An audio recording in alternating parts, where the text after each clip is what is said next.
Chromatosis. All the way over here is iron deficiency anemia. As you can see, there are varying states between them. The book talks about the fact that 3 to 5% of people in what they call the developed world, in say the U.S. or someplace where the food supply is considered adequate for most people. That doesn't mean that we don't have food insecurity and inability to access food. It means that the majority of the population is considered to have adequate access to food. 3 to 5%. In countries that have not enough food, up to 30%. So depending on where you're working, you can see more hemochromatosis or more iron deficiency anemia. Okay, so all the way over here, if you look at this, transparent iron binding capacity is small because it means you've got so much iron, most of that transparent is saturated. Transparent's job is to carry iron around. The more iron you have, the more it's going to carry around. Plasma ferritin. Okay, same thing. Ferritin, if you have a lot of iron, you're going to make more ferritin to absorb it because the more iron in your bloodstream, the more dangerous it is, so you're going to make a lot of ferritin. Plasma iron. This is just a measure literally of how much iron is in your blood. More iron, there's more iron in your blood. Transparent saturation. This is the level, how much of your transparent has both binding sites full. The more iron you have, the more full your transparent is going to be. And then, I'm not worried about the RBC protoporphyrin, don't worry about that. And then erythrocytes. So what do they look like? What do the red blood cells look like? They look normal. If you have increased iron stores, you still have, a decreased iron binding capacity, but increased plasma ferritin, increased plasma iron, increased transparent saturation. They look normal.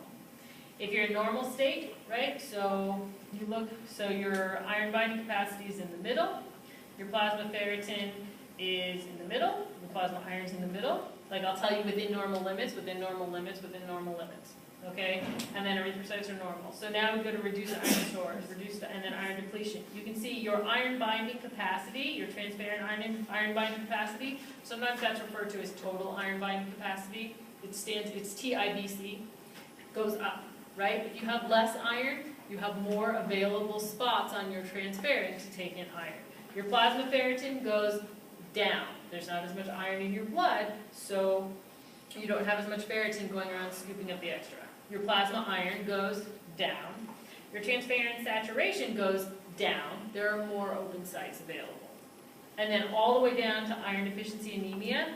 So this is the only note that you need to change between, it's all relative, right? So you're severely increased in your binding capacity. You have just a ton of open space. You're severely decreased in terms of your ferritin, your iron, your transparent saturation, and then your erythrocytes have become microcytic, small, and hypochromic, very lacking color.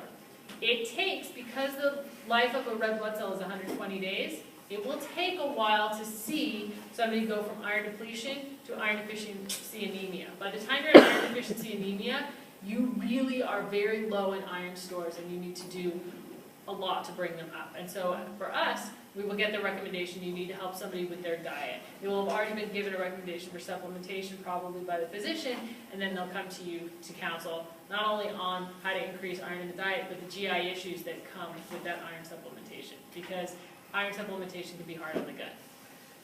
Okay, and then so let's see. Let's go back to this one last little bit. All right, so iron